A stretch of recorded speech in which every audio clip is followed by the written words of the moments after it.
Cowboy brought her home, thinking she was injured. Later, he realized it was an Apache marriage ritual.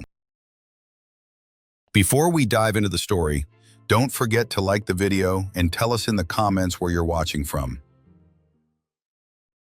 Silas Mercer was riding slower than usual as he followed the narrow track along the canyon rim. Not because the horse needed it, but because his leg had begun to ache again, the dull reminder of an old break that never set right and never fully left him alone. The sun was dropping fast, turning the ground flat and colorless, and Silas measured the remaining light the way he always did, calculating distance, timing, and whether he had made a mistake by staying out so long. He had not planned to be away from the cabin this late. The fence on the eastern boundary had sagged again, and he had spent more time than expected resetting posts and tightening wire, working alone as he preferred, focused on the simple goal that shaped most of his days: keep the land secure, keep trouble at a distance, and return home without drawing attention. Since leaving organized work years ago, Silas had learned that isolation was not loneliness but protection, and he guarded it carefully. As the path curved toward the wash, something broke the pattern of the land. It was not movement, not sound, but absence, the wrong shape lying where nothing should be. Silas pulled the reins sharply and felt the horse respond at once, trained to stop without question. His first thought was practical and unwelcome. A body meant complications. His second was sharper and colder. If someone had followed him, he had been careless. He slid down from the saddle and stood still, listening.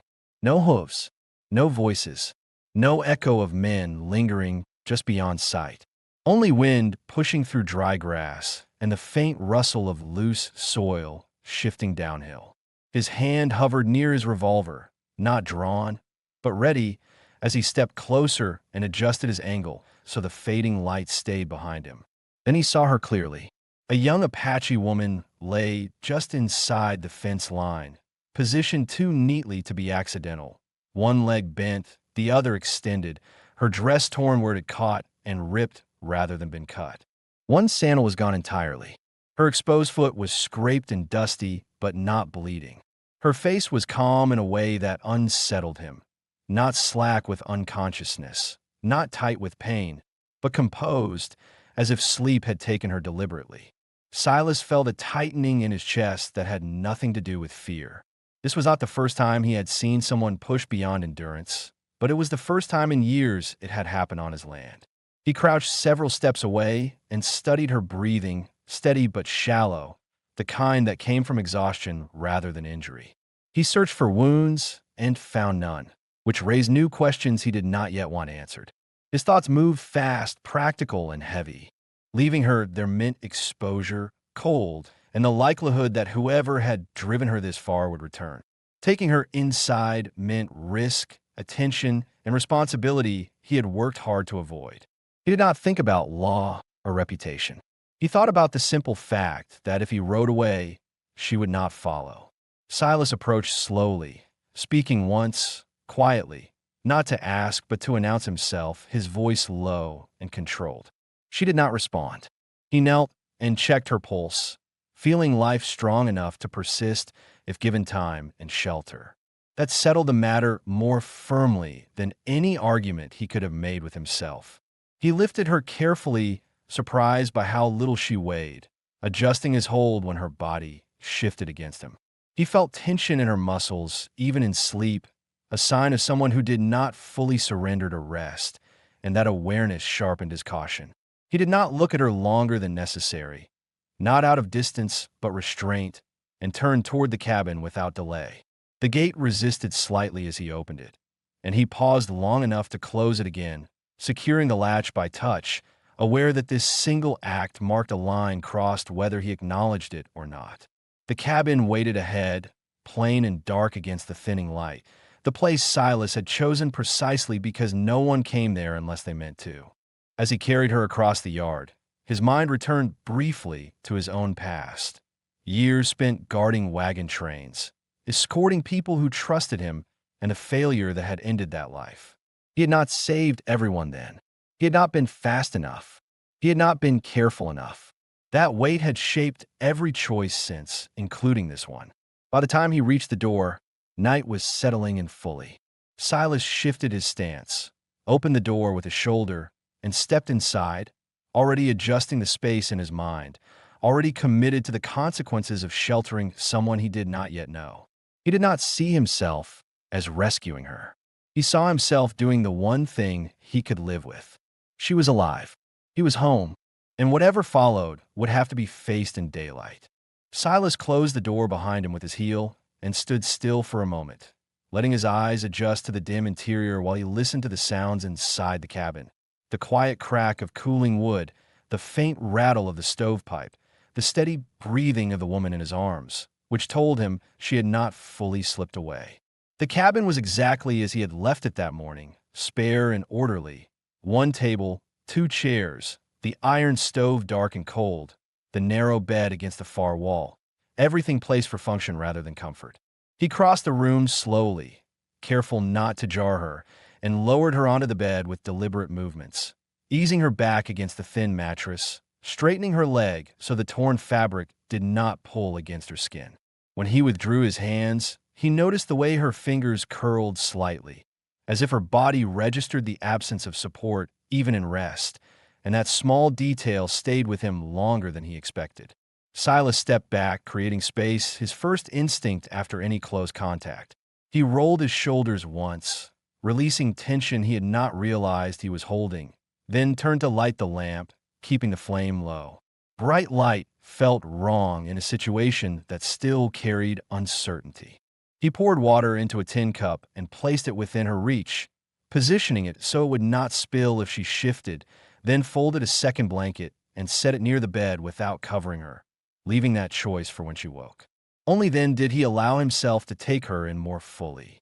Her dress was worn but carefully maintained, the stitching along the hem uneven but intentional, repaired by someone who valued durability over appearance.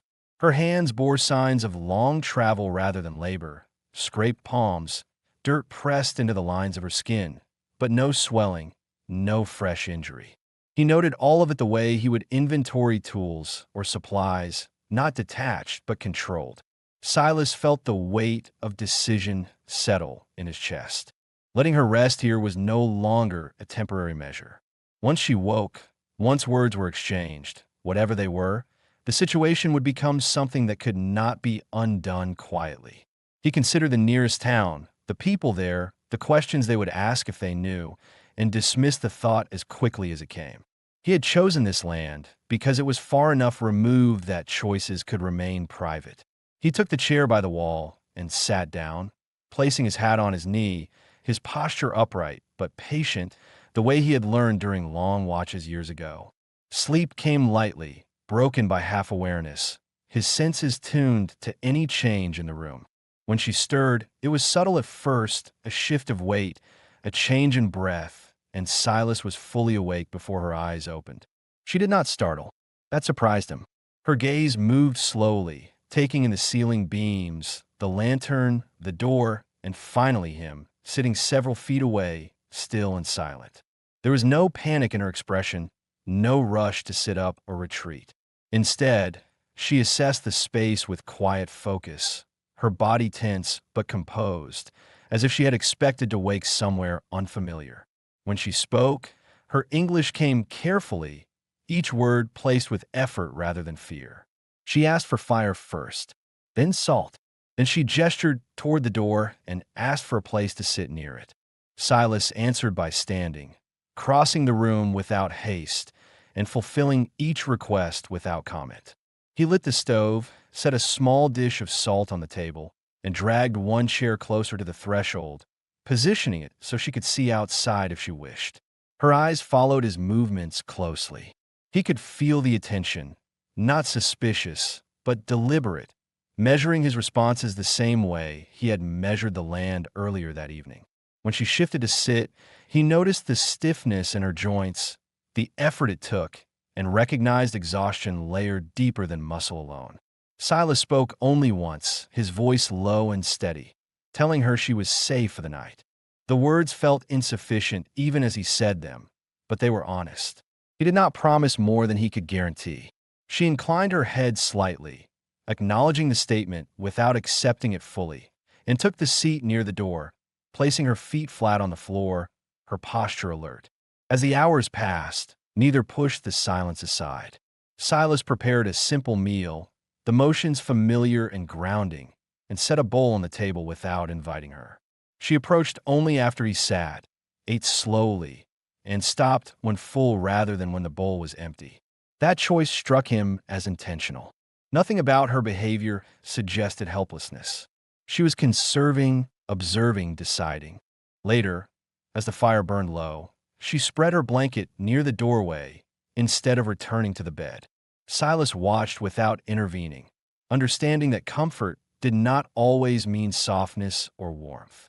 He banked the fire, dimmed the lamp, and returned to his chair, his thoughts heavier now, not with fear, but with the recognition that whatever had brought her here had been planned more carefully than it first appeared. As night settled fully around the cabin, Silas accepted a truth he had avoided since the moment he saw her by the fence. This was not an encounter born of chance or desperation alone. She had arrived with intention, even if he did not yet understand it. And by bringing her across his threshold, he had already taken the first step into something that would demand more than shelter. He did not regret the choice, but he knew it would not end quietly. Morning reached the cabin without announcement, the light arriving thin and pale through the single window, cutting across the floor in a narrow band that stopped just short of the bed. Silas was already awake when it came. He had not slept deeply, not because of fear, but because his mind refused to settle, turning over practical concerns one at a time the way he always did when something new entered his life without warning. He stood at the stove before the woman moved, rolling his shoulders to loosen the stiffness from the chair, setting water to heat with the same steady motions he used every day, careful not to make noise he did not need. He was aware of her presence behind him, not by sound, but by a shift in the room that told him she was no longer fully at rest. When he turned, she was sitting upright on the bed, her back straight, her hands folded loosely in her lap, her expression alert and controlled. She had already re-braided her hair, using a thin strip of leather he had not seen the night before, and the orderliness of that act struck him as deliberate. This was not someone waking confused or disoriented. This was someone resetting herself. Their eyes met briefly. Neither looked away first. There was no challenge in her gaze, but there was no softness either. Silas recognized the look from men he had once ridden with. People who stayed calm, not because they trusted the situation, but because they were prepared for it to change. He nodded once, a small acknowledgement rather than a greeting, and returned to the stove. The water began to steam, and he added grain and salt, stirring slowly, his movements economical. Behind him, he heard her shift her weight, the faint sound of bare feet on wood as she stood. She moved without hesitation, crossing the room to the table, stopping just short of it, waiting. Silas took that in. He had not asked her to sit. He had not offered food yet. She was watching his timing, learning the order of things. When he finally set the bowl down and took his seat, she moved then, sitting across from him rather than beside him, placing her hands on the table edge, her posture formal. They ate in silence. The food was plain, but she did not rush it. She tasted once, adjusted her grip on the spoon, and continued, stopping when she had taken enough, not when the bowl was empty. When she finished, she did not push the bowl away. She simply placed it closer to the center of the table and waited. Silas felt a brief tightening behind his eyes, an unexpected reaction he did not fully understand. He had shared meals before, but rarely like this, with every movement measured, every pause carrying weight. He cleared his own bowl and stood, taking both to the basin, noticing that she watched how he handled them, how he set them down, as if these details mattered. After the meal, she rose and crossed the room without asking, retrieving the broom from where it leaned against the wall. She swept the floor carefully, working from the corners inward, gathering dust and debris with practiced strokes.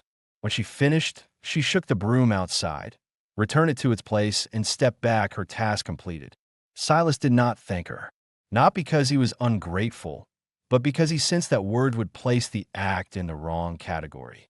This was not service. It was contribution. Later, he stepped outside to check the corral and the fence near the wash, the morning air cool against his face. He expected to hear the door behind him. He did not. When he glanced back, she was standing just inside the threshold, watching him work, her hands resting lightly at her sides, her body positioned so she could retreat or follow with equal ease. He worked slower than usual, aware of being observed, not with suspicion, but with focus. He noticed how she tracked his movements, not his hands alone, but his stance, the way he favored his leg when he shifted weight, the pauses he took before applying force.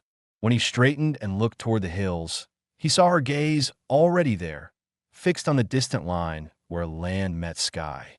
She spoke then, not to him directly, but to the morning, her voice low and steady, the words unfamiliar but clearly intentional.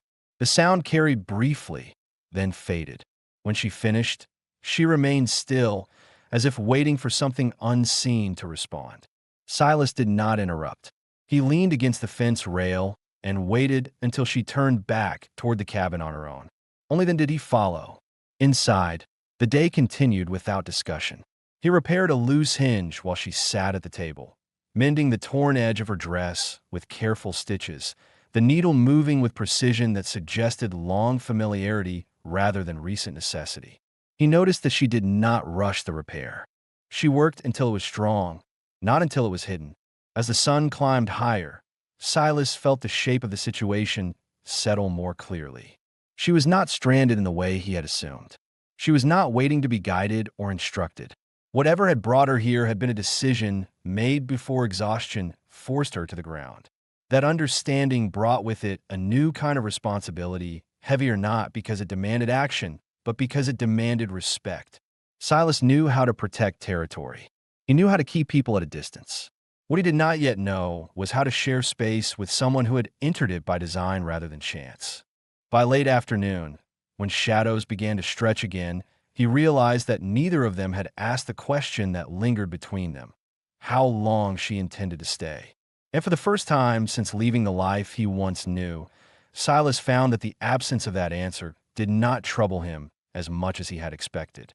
The fourth day unfolded with a different weight than the ones before it, not heavier, but more defined, as if the space they shared had begun to accept their presence and now expected consistency in return. Silas woke earlier than usual, the air inside the cabin cool enough to sharpen his focus. And for the first time since bringing her inside, he took a moment to consider how another person altered even the smallest routines. He dressed quietly, pulling on his boots near the door instead of beside the bed, adjusting his movements to avoid startling her, though she was already awake. She sat near the stove, not tending it, simply positioned where warmth would come first once the fire was lit. Her posture was relaxed in a way it had not been before, her shoulders lowered, her hands resting openly on her knees. That change unsettled him more than tension would have. It suggested assessment completed, at least in part. Silas stepped outside before speaking. The morning carried a steady wind from the south, dry and persistent, the kind that pushed dust into every seam and carried sound farther than expected.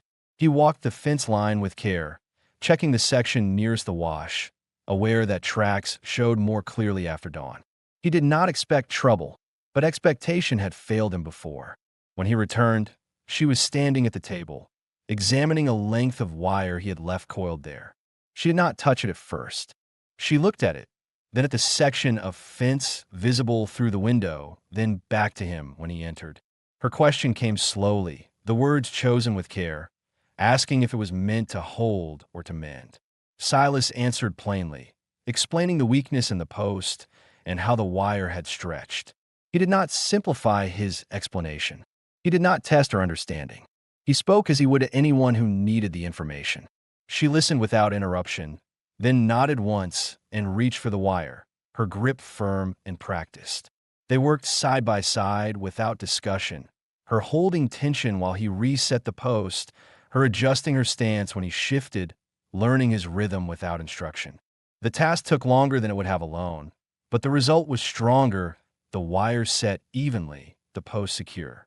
Silas noticed that she did not step back when the work was finished. She remained until he nodded, acknowledging completion.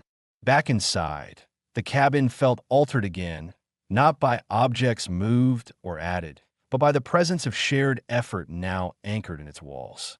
She prepared a simple meal without asking, using what was available, leaving nothing wasted. Silas watched her work with quiet attention, not because he doubted her intentions, but because he recognized the confidence of someone who acted without seeking permission. When they ate, she chose the seat beside him this time, not across, her movement unannounced and unhesitating. The closeness did not feel intrusive. It felt considered. Silas adjusted his posture slightly, not to retreat, but to acknowledge the change. Neither commented on it. Later in the afternoon, riders passed near the lower trail, their figures distant but deliberate. Silas saw them first and moved toward the window without urgency. She joined him a moment later, standing close enough that he could feel the heat of her body without touching. They watched together as the men slowed near the wash, scanning the land with interest that did not yet rise to threat. Silas stepped outside alone. He did not carry his rifle. He stood where he could be seen clearly, his stance neutral, his hands visible. When the riders called out, asking casual questions that carried sharper intent beneath them, Silas answered without elaboration, his voice flat, his responses brief. He did not lie. He did not offer information. The men studied him, measuring what was worth pushing for, then moved on. When Silas returned inside, she did not ask what had been said. She had already understood enough from posture and timing. That evening, she took a thin cord from her pouch and laid it on the table, not as an explanation, but as a marker of significance. Silas did not touch it. He acknowledged it by clearing space around it, ensuring it was not treated as clutter or forgotten. As night settled in, the wind eased, leaving the cabin quiet in a way that felt earned rather than imposed. She positioned her blanket closer to the bed than before, still near the door, but no longer guarding it as a boundary. Silas noticed the shift and recognized it as trust offered in increments rather than declarations. Before sleeping, she spoke again, explaining a fragment of her custom, not the binding itself, but the importance of thresholds, of crossings made deliberately. Silas listened without interruption, absorbing the meaning without attempting to translate it into his own terms. When she finished, he responded simply, saying that on his land, anyone who stayed did so by choice, and anyone who chose to leave would not be stopped. She accepted that with a calm nod, her expression unchanged, but something in her posture softened, a tension released that Silas had not realized was still present. That night, sleep came more easily to him than it had since she arrived. Not because uncertainty had vanished, but because it had taken shape. Whatever lay ahead would not come from confusion or impulse. It would come from two people continuing to decide, one day at a time, how much space they were willing to share and how firmly they were willing to stand within it. The night settled heavier than the others, not with cold or weather, but with the sense that something unspoken had moved closer to the surface and refused to sink back down. Silas woke once to the sound of the wind striking the cabin at an odd angle, then again to a quieter awareness that someone else was awake inside the room, not moving, not restless, simply present in a way that sharpened his senses rather than alarming them. He did not open his eyes at first. Years of sleeping lightly had taught him the difference between threat and intention, and this carried neither urgency nor fear. The air felt steady. The fire had burned low, but not out. Then he became aware of a faint pressure at his wrist, not pain, not restraint, just enough contact to register. His body tensed out of instinct, then eased when he realized he could move freely. When morning light crept into the cabin, Silas opened his eyes and saw the thin cord looped around his wrist, tied with a knot he did not recognize, placed with care rather than secrecy. The woman sat at the table, already awake, her posture composed, her hands folded, waiting. She did not look at the cord immediately. She waited until he noticed it himself. Silas sat up slowly, testing the loop, confirming what he already knew. It was not binding. It was symbolic. That distinction mattered more to him than he expected. He rose, crossed the room, and set the kettle on the stove before addressing it, grounding himself in routine before conversation. When he finally spoke, his voice was even, asking her to explain. She did not hesitate. Her words came without drama, without embellishment, delivered as fact rather than persuasion. She spoke of boundaries crossed with intention, of shelter offered freely, of protection given when pursuit had not yet ended. She explained that in her people's law, these acts formed a binding only when the woman chose the place and the man carried her across it knowingly. She told him she had chosen the fence line because it was clear, deliberate, and owned. Silas listened without interruption, his expression unchanged, but his thoughts moved fast. He replayed the moment he found her, the precise way she had been positioned, the absence of panic, the calm in her breathing. He felt a tightening in his chest, not from accusation, but from realization. This had not been accident or collapse alone. It had been strategy born of necessity and resolve. He removed the cord carefully and placed it on the table between them, aligning it parallel to the wood grain, a gesture that reflected his need for order rather than rejection. He told her that no law held meaning without continued choice, that what happened in darkness did not bind daylight unless both parties stood by it when fully aware. She received that without visible disappointment.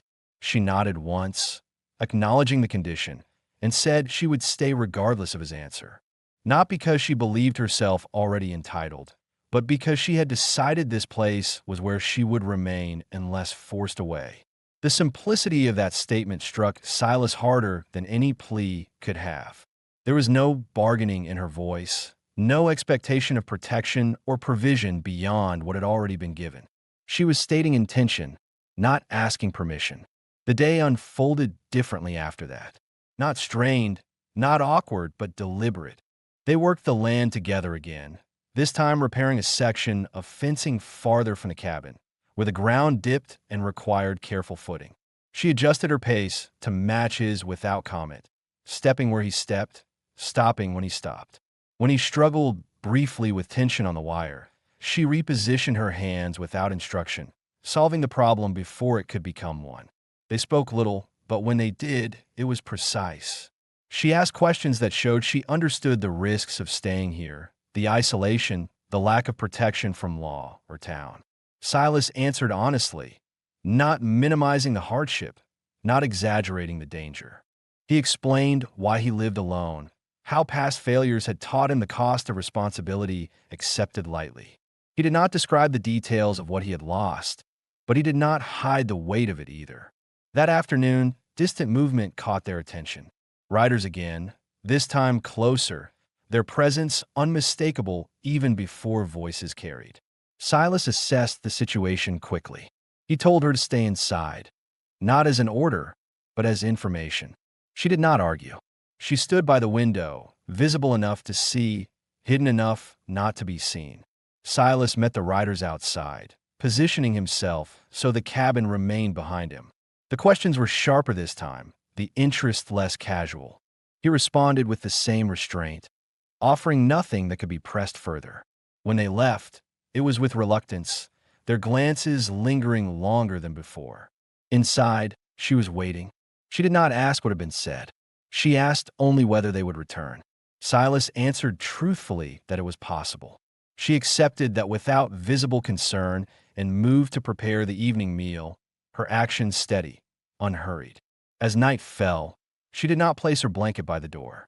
She set it closer to the bed, still separate, still defined, but unmistakably nearer. Silas noticed and understood the significance. Trust, in her terms, was not declared. It was repositioned. Before sleep, Silas took the cord from the table and placed it in the trunk at the foot of the bed. Not hidden, not discarded, but kept with items that mattered and would be revisited. He did not do this for her sake alone. He did it because he recognized that what had begun here was no longer accidental. He lay down knowing that the next decisions would not be about whether she stayed, but about what staying would require of him, not as a rescuer or owner, but as a man choosing to stand where he had already drawn the line. And for the first time in years, That responsibility did not feel like a burden he wanted to escape. The next morning began without ceremony, but the shift in the cabin was unmistakable. It was not quieter or louder, not warmer or colder, but steadier, as if the place itself had adjusted to the fact that two decisions were now being carried instead of one.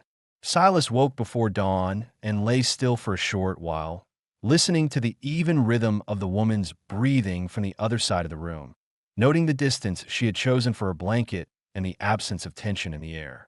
Nothing felt unresolved, yet nothing felt concluded. He rose carefully, mindful of the floorboards that creaked near the stove, and dressed in the half-light, fastening his shirt with deliberate fingers. As he moved, he became aware of a new consideration settling into his thoughts. Not concern for privacy or safety, but for rhythm. His habits had been shaped by solitude, by doing things when they needed doing and not a moment sooner or later. Now timing mattered in a different way.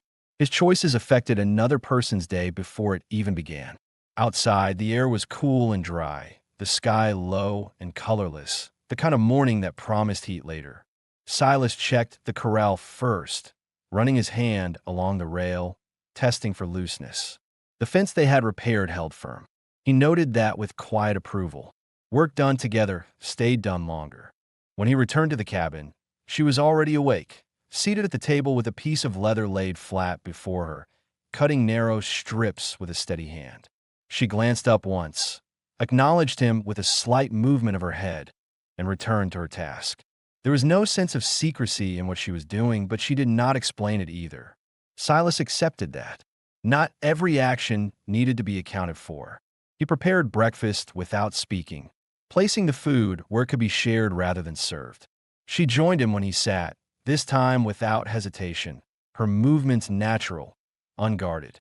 They ate slowly, the silence between them no longer careful but occupied, filled with the small sounds of a working morning. Afterward, Silas laid out the day's work, not as instruction, but as information. He explained that the far fence along the rocky slope needed reinforcing, that the ground there was uneven and the footing uncertain. He did not ask if she would help. He assumed she would choose for herself. She listened, then asked a single question about the slope, her concern focused on access rather than difficulty. Silas answered, and she rose immediately, retrieving her boots and tying them with practiced efficiency. That settled the matter. The walk to the slope took longer than usual. The terrain demanded attention, and Silas adjusted his pace to match hers without thinking about it. He noticed how she tested the ground before placing weight, how she watched the land rather than the path, reading the surface for stability. These were not learned behaviors from recent hardship. They were habits built over time. At the fence line, the work required coordination. Silas reset a leaning post while she held the wire taut, her grip firm, her stance balanced. When the wire slipped once, snapping back against her palm, she did not curse or withdraw. She adjusted her hold and continued. Silas felt a flicker of concern, checked her hand, saw the skin unbroken, and returned to the task without comment. He understood restraint as well as she did. They completed the repair by late morning. The fence stood straight, the tension even, the line clean. Silas stepped back and assessed the work, nodding once in approval. She watched his reaction, not for praise, but to confirm outcome. When he nodded, she allowed herself a small release of breath, the only visible sign that the work had mattered. They rested briefly in the shade of a rock outcrop, sharing water without ceremony. Silas noticed the way she drank, not hurried, not cautious, but attentive to need. He found himself doing the same. The moment felt ordinary, which made it significant. On the walk back, Silas spotted movement along the lower trail, dust rising where it should not have been. He stopped, raised a hand, and she halted at once, her attention sharpening without alarm. He told her there were riders nearby and that they might pass close enough to see the cabin. He did not tell her to hide. He told her to be ready. They returned with purpose, not haste. When the riders came into view, Silas stood at the edge of the yard, positioning himself where he could be seen clearly. This time, she did not remain inside. She stood just behind him, visible enough to be noticed, close enough to show alignment without challenge. The riders slowed. Their interest sharpened. Questions followed, more direct than before, their tone less casual. Silas answered with the same control, his voice steady, his posture unyielding. He did not introduce her. He did not explain her presence. He did not deny it either. He stood. She did not speak. She did not look away. She did not retreat. Her presence was quiet, deliberate, unmistakable. The riders lingered longer than Silas liked, but eventually they moved on, their glances backward measuring more than the land. When they were gone, Silas felt the tension leave his shoulders in a way he had not allowed himself to feel before. Inside the cabin, the atmosphere shifted again, not toward relief but toward clarity. She turned to him and asked, directly now, whether standing like that would be enough if the men returned in greater number. The question was not fearful. It was practical. Silas answered honestly. He said it might not be. He said the land was isolated, the law distant, and protection never guaranteed. He did not soften the truth. She considered this, then said that she had already chosen risk over uncertainty, and that standing where she could be seen was part of that choice. Silas felt something settle in his chest at her words. Not pride, not fear, but recognition. She was not seeking shelter alone. She was choosing position.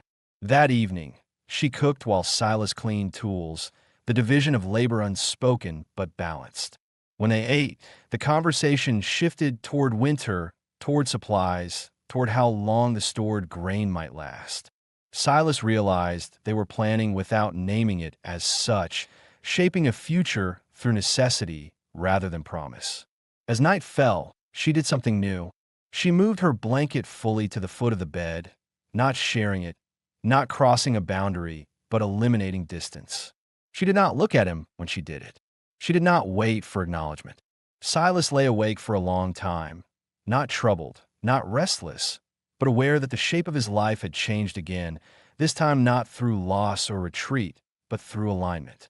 He understood now that whatever binding existed between them was not anchored in law or symbol alone, but in the shared act of standing visible and unyielding when it mattered. When sleep finally came, it did so without resistance. And for the first time since he had chosen this land for its isolation, Silas did not feel alone within it. The days that followed carried a different pace, not slower, not faster, but steadier, as if the land itself had accepted a new arrangement and adjusted its expectations accordingly. Silas noticed it first in the mornings, in the way he no longer woke with the same tight readiness in his chest, the reflex that had once pulled him upright at every unfamiliar sound. Now, when he opened his eyes, he took a moment to orient himself, not scanning for threat, but accounting for presence. She rose before him on the seventh morning, moving quietly but without caution, her steps measured rather than hesitant. The fire was already lit when Silas came to the table, the kettle steaming softly, the smell of heated grain filling the cabin. She did not look up immediately. She finished what she was doing first, then turned, acknowledging him with a calm expression that no longer held the sharp edge of evaluation. Silas sat, rubbing a hand once over his face, feeling the grit of sleep still clinging to him. He realized, with a mild sense of surprise, that he had begun to anticipate these mornings, not for comfort or companionship, but for structure. The shared rhythm had settled into something reliable, and reliability was a language he understood well. They spoke more that day than they had before, though still sparingly. The conversation centered on work, on the condition of the far corral, on whether the lower wash would hold water long enough to justify planting later in the season. She listened closely, asked questions that showed she understood land not as scenery, but as responsibility. When Silas explained why he had chosen this particular stretch of ground years earlier, she did not interrupt or comment until he finished. He told her then, not as confession, but as context, that he had once lived among many people, guarding others for pay, believing skill and vigilance were enough to keep everyone safe. He said that belief had cost lives, and when it was gone, he had chosen distance over duty, land over roads, quiet over command. He did not name names. He did not recount events. He explained the result. She accepted that explanation without judgment. When she spoke, she shared something of her own history, not in detail, but in outcome. She said she had learned early that waiting for rescue left too much to chance, and that choosing where to stand mattered more than hoping to be seen. Silas recognized the shared ground in those statements, the way different paths had led them to the same conclusion. Later that morning, she asked if there was a place she could tend herself, something that belonged to her care rather than shared maintenance. The request surprised Silas. No one had asked him for space on his land before without claiming ownership or obligation. He considered it carefully, then pointed toward a narrow strip near the cottonwood where the soil held moisture longer. She walked the area slowly, crouched, sifted the dirt through her fingers, and nodded. That afternoon, she began clearing stones, working methodically, marking the boundaries with small, deliberate placements. Silas watched from a distance, not supervising, not interfering, aware that this act was as significant as any spoken agreement. By mid-afternoon, distant thunder rolled once across the sky. Not a storm, just a reminder of shifting weather. Silas glanced up, calculating. She noticed and followed his gaze. He explained how the sound traveled here, how storms passed without warning but rarely stayed. She filed the information away, already adjusting plans he had not voiced. That evening, as shadows lengthened, a lone rider appeared along the upper trail, slower than the others who had passed before, his posture less confident, his approach measured. Silas saw him first and felt a familiar tightening in his shoulders. One rider meant curiosity, not force, but curiosity carried its own dangers. He stepped outside alone this time, closing the door behind him. The rider stopped at a distance, calling out politely, asking questions that sounded harmless enough on the surface. Silas answered carefully, giving nothing away, his tone firm but uninviting. The man lingered, scanning the land, his eyes drifting toward the cabin. Silas shifted his stance deliberately, blocking the line of sight without appearing aggressive. The rider studied him a moment longer, then tipped his hat and moved on, leaving behind the unsettled feeling of interest deferred rather than resolved. When Silas returned inside, she was standing near the table, her attention fixed on his face rather than the door. She did not ask who the man was. She asked what kind of interest he carried. Silas answered honestly, saying it was the kind that grew if fed and moved on if starved. She considered this, then said quietly that visibility could be managed, but roots could not. The statement struck Silas as practical rather than symbolic. She was speaking about staying long enough to be known, not hidden. That night, she brought out the cord again, not placing it between them, but holding it loosely in her hands as she spoke. She explained more of her people's law, not the binding itself, but what followed it, the expectation of shared labor, shared defense, shared endurance. She made it clear that none of it erased choice, that staying was renewed daily through action rather than vow. Silas listened, absorbing the structure beneath the words. It was not so different from how he lived already. He told her that in his understanding, partnership meant standing when it would be easier to step back, and staying when leaving would cost less. He did not call it marriage. He called it commitment. She nodded, satisfied with that definition. She did not press further. She did not ask for reassurance. She took the cord and returned it to her pouch. The matter settled for now. As they prepared for sleep, Silas noticed another change. She placed her few belongings along the wall beside his tools, not mixing them, not separating them either, aligning them carefully as if marking coexistence rather than merger. The gesture carried intention without demand. Silas lay awake for a long while, staring at the ceiling beams, listening to the wind pass through the grass outside. He felt the weight of responsibility settle differently now, not as something imposed, but as something shared. The land was no longer a buffer between him and the world. It was becoming a point of connection. When he finally slept, it was deeply, without the fractured vigilance of earlier nights. And when morning came again, it did not feel like a question waiting to be answered, but like another day already claimed. Autumn arrived without ceremony, not announced by color or cold, but by the way the air thinned and carried sound farther than before. Silas noticed it in the mornings when the yard felt larger than it used to. The silence stretched wider, every movement distinct against the open land. The cabin stood unchanged, but the work around it had begun to organize itself around preparation rather than repair. They did not name the season aloud. They simply adjusted to it. Silas spent the early hours inventorying supplies, laying items out on the table with the same methodical attention he once used when planning long escorts, checking grain, salt, tools, ammunition, and the condition of the stove. She watched for a time, then joined him, not touching anything until he paused, then pointing out what could be supplemented from the land and what would need protection from damp and cold. Her understanding of scarcity was precise. She spoke in terms of weeks, not hopes. Together, they restructured the cabin without discussion. Shelves were reinforced. A second water barrel was moved closer to the wall where it would freeze last. She stitched heavy cloth into a draft barrier for the door, working late into the evening, her hands steady even as the light faded. Silas noticed that she hummed softly while she worked, not a song he recognized, but a controlled sound that matched her pace and kept her focus anchored. Outside, the land required different attention now. They cleared deadwood from the tree line, stacked it high, and covered it carefully. Silas adjusted the corral gate so it would not warp when frost came. She gathered plants from the higher ground, drying them on a rack she built herself near the stove.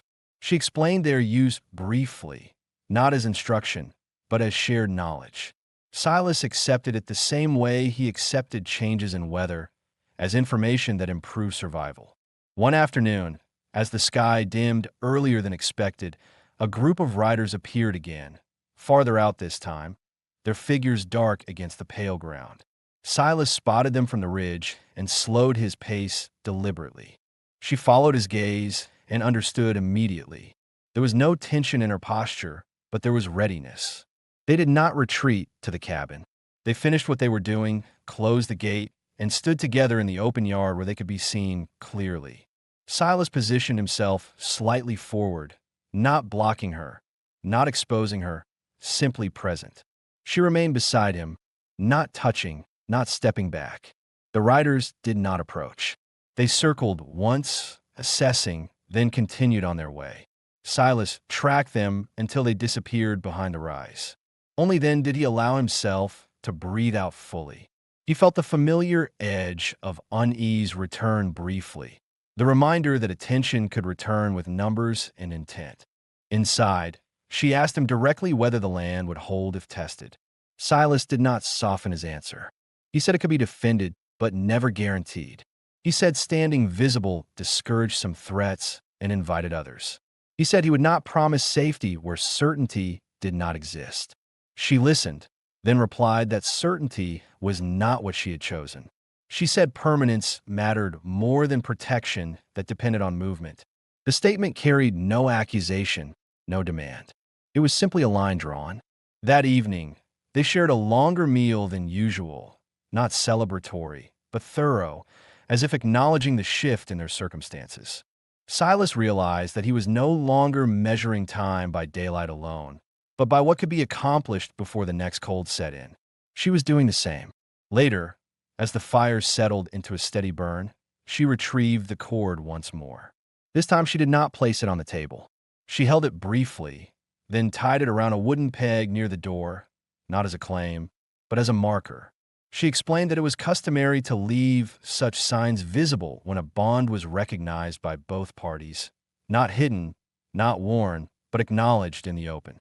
Silas considered this carefully. He did not object. He did not agree verbally either. Instead, he took one of his own possessions, a small iron token he had carried since leaving his old work, and placed it beside the cord on the peg. It was not symbolic by design. It was simply something he no longer needed to keep to himself. The gesture settled something between them without discussion.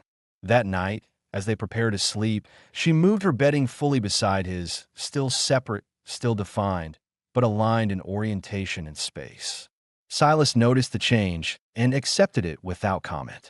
He understood now that proximity was not a step taken lightly for her.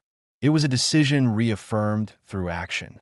As the fire dimmed and the wind pressed against the walls, Silas lay awake longer than usual, not restless, but reflective.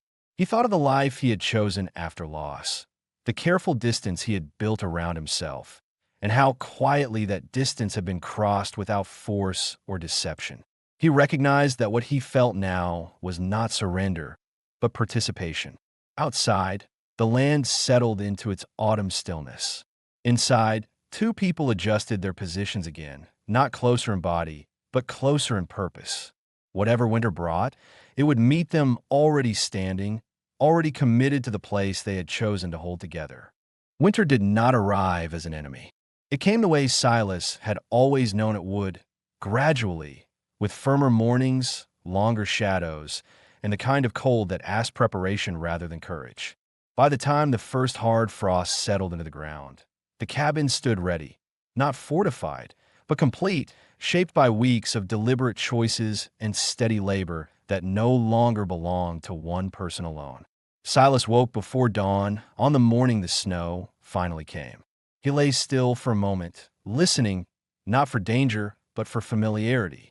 The sound of the wind against the walls was even. The fire had held through the night. Beside him, she slept without tension, her breathing slow and unguarded, a state he understood as trust earned rather than assumed. He rose quietly, pulled on his boots, and stepped outside. The land had changed overnight. Snow covered the yard in a thin, clean layer, smoothing out the rough edges of the ground, settling into fence lines and posts without strain. The sky was pale and clear. There were no tracks yet. The world felt held. Silas stood there longer than necessary, taking it in, not because he feared what winter would bring, but because he recognized the significance of standing here now with someone who had chosen the same ground without hesitation. When he returned inside, she was already awake, seated at the table, wrapping her hands around a cup he had not yet noticed her pour. She looked up and met his eyes without the reserve that had once shaped every glance. There was no question in her expression, no search for reassurance, only presence. They ate together as they always did now, the meal simple, the silence unforced. Afterward, she dressed for the cold, layering carefully, tying her boots with practiced motions. Silas watched her prepare and realized that nothing about her movements suggested waiting. She was not pausing for direction. She was acting within a life she already considered hers. Later that morning, they walked the perimeter together, checking the fence, the corral, the stored wood. Snow crunched beneath their steps. The repairs they had made held firm. The land responded as it always had a care taken seriously. Silas felt a quiet satisfaction settle in his chest, the kind that came from work done well and shared fully. When they returned to the cabin, she paused at the door and touched the peg where the cord and iron token hung side by side. The gesture was brief, not ceremonial, but it carried weight. She turned to him and spoke plainly, saying that winter marked renewal in her understanding, not endurance alone, and that choosing to remain through it meant choosing permanence without condition. Silas listened and responded without hesitation.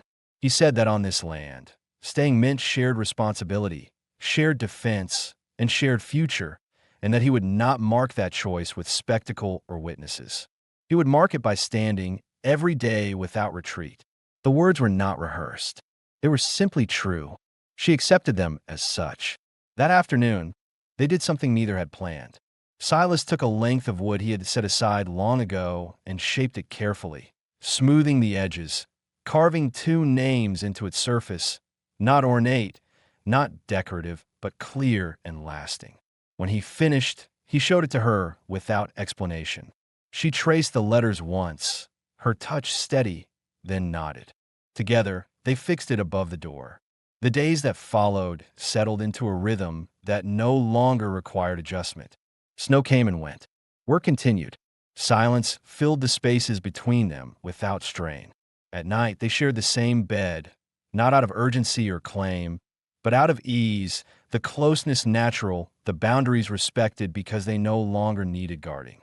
There were no riders that winter. No questions asked. The land held. The cabin held. And when spring returned at last, it did so gently, revealing a homestead shaped not by isolation, but by alignment. On a clear morning, months later, Silas stood beside her at the fence line where it had begun, watching the grass push back through thawed ground. He realized then that what had once been a boundary had become an anchor, a place chosen and reaffirmed not once, but many times. She stood beside him, her shoulder resting lightly against his arm, not claiming, not yielding, simply there. The life ahead of them was not uncertain.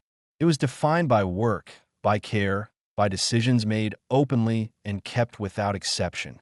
Silas closed the gate and turned back toward the cabin with her at his side. They went inside together. The door closed, and the home they had built remained exactly where it belonged.